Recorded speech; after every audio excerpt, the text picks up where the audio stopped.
Good evening, boys and girls.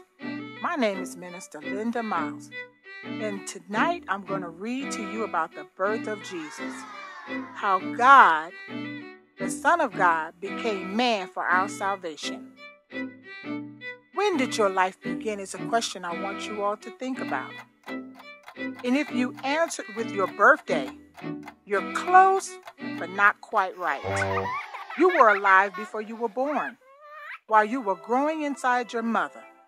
So if you answered with approximately 9 months before your birthday, you were correct. When did Jesus' life begin? By now you realize that in the stable in Bethlehem is not the right answer. But if you back up about 9 months, the answer, when the angel told Mary she would have a baby and God would be the father, you're still not right. That's because Jesus is different from any other human ever born. His life never began. He is God the Son, and he has no beginning and no end. Our Bibles are divided into Old and New Testaments. The New Testament begins with the story of Jesus' birth as a human baby. Before that birth, during all the years, the Old Testament describes Jesus was alive. When Jesus lived on earth, he sometimes spoke of his life with the Father before he was born as a human. He told the Jews, "Before Abraham was, I am."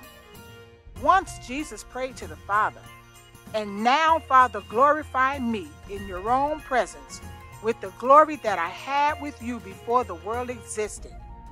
In Bethlehem, God the Son, who had always lived, was born as a human baby. He was born in a stable because there was no room in the inn.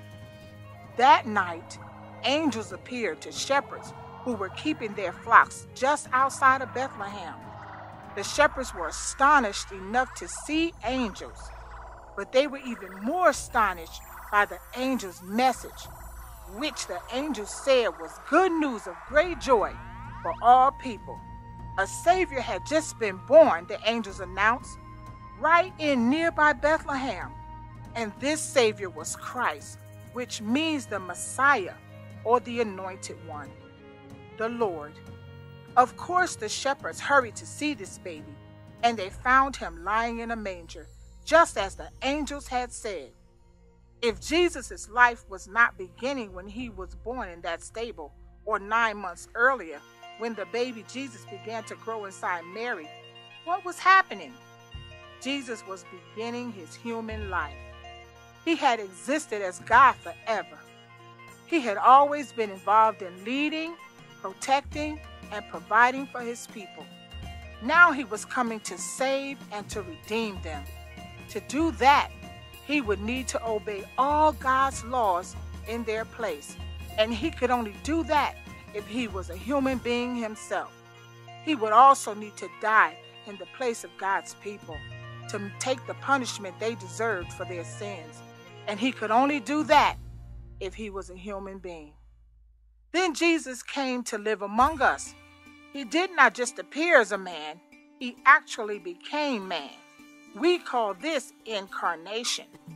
To incarnate something is to put it into human flesh. At Jesus' incarnation, the Son of God continued to be the Son of God, but also being a real human being.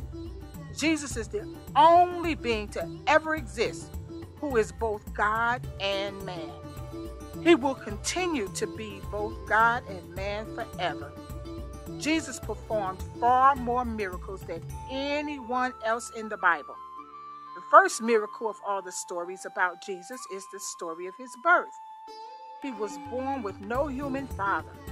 The angel Gabriel had told Mary that God would be this baby's father. The miracle of the incarnation is the one that all Jesus' miracles come from.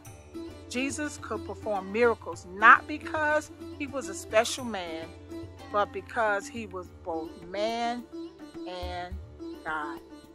I bless you all. Good night.